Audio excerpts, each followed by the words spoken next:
The frozen kingdom of Lumeria, far beyond the mountains and across the frozen lakes, stood the Kingdom of Lumeria. It was a land of shining snow, silver castles, and skies painted in soft blue light. But beneath all its beauty, a great sadness lingered. The kingdom had been trapped in eternal winter for 10 long years. No flowers bloomed, no birds sang, and the sun only peeked through clouds for moments.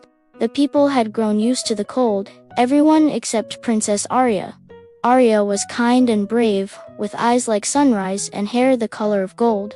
Every morning, she looked out from her frosted window and whispered, "There must be a way to bring back spring." Her father, the king, always sighed, "The ice curse cannot be broken. The frost spirit is too powerful." But Aria refused to believe that. One night, as snowflakes danced against her window, Aria saw a flicker of light in the forest. It glowed blue, soft and mysterious, like a star had fallen to earth. Without hesitation, she wrapped herself in a warm cloak and followed it into the night.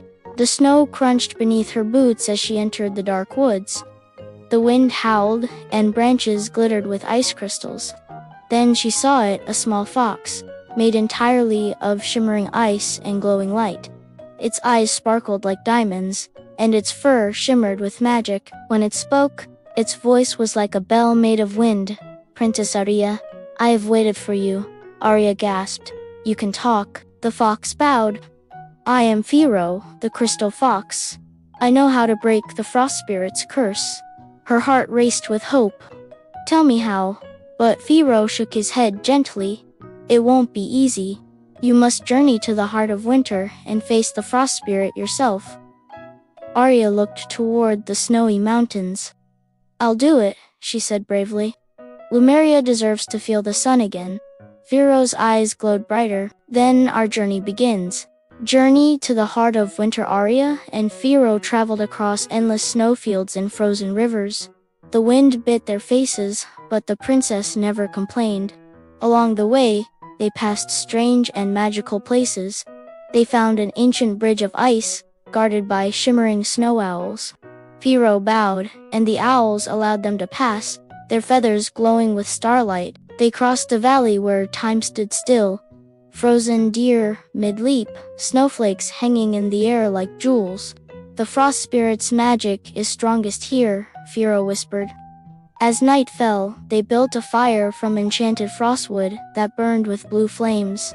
Aria looked up at the stars. "Do you think we can really do it?" Firo smiled gently.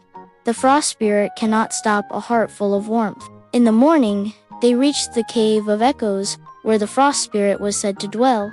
The cave shimmered with frozen mirrors, reflecting Aria's face 1,000 times. In the center stood a massive throne of ice, and on it, a tall figure cloaked in frost. The frost spirit rose, its eyes glowing cold and blue. "So, the little princess dares to enter my domain." Aria stood firm. "I came to ask you to lift your curse. My people are suffering." The frost spirit's voice echoed like thunder. "I gave your world beauty everlasting, endless snow, endless peace." "Peace," Aria said, her voice trembling. "There's no life left, no laughter, just cold." The spirit's eyes softened for a brief moment. "Long ago, humans broke their promise to protect the land's magic. I froze the world to keep it safe." Firo stepped forward. "Then let the princess restore that promise." The frost spirit raised its icy hand. "If she can warm my heart, the curse will end. But if she fails, she will become ice forever." Aria's breath caught in her throat, but she nodded. "I accept." The spirit extended his hand, and a cold wind swirled around them. A frozen flower appeared in front of Aria. "Bring this back to life," the spirit said. Aria held the flower in her palms. It was cold and fragile, shimmering like glass. She closed her eyes and remembered her people, their laughter, the warmth of her father's hugs, the songs that once filled the castle halls. A single tear fell onto the flower. Where it touched, light began to bloom. The frost melted slowly, petal by petal, until a golden blossom glowed in her hands. Warm light filled the cave, melting the ice around them. The frost spirit gasped, its cold mask beginning to crack. The return of spring, the frost spirit stepped back, its icy form melting into a swirl of silver mist.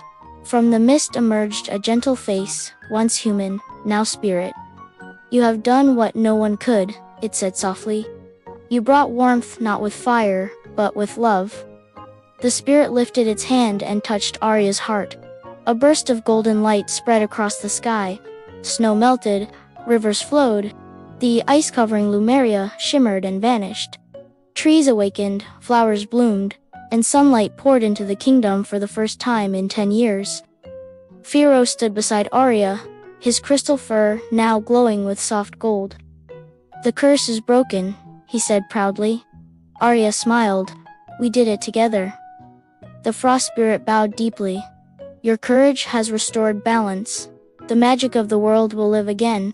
Then, with a gentle wind, the spirit vanished into the sky, leaving behind a flurry of glowing snowflakes.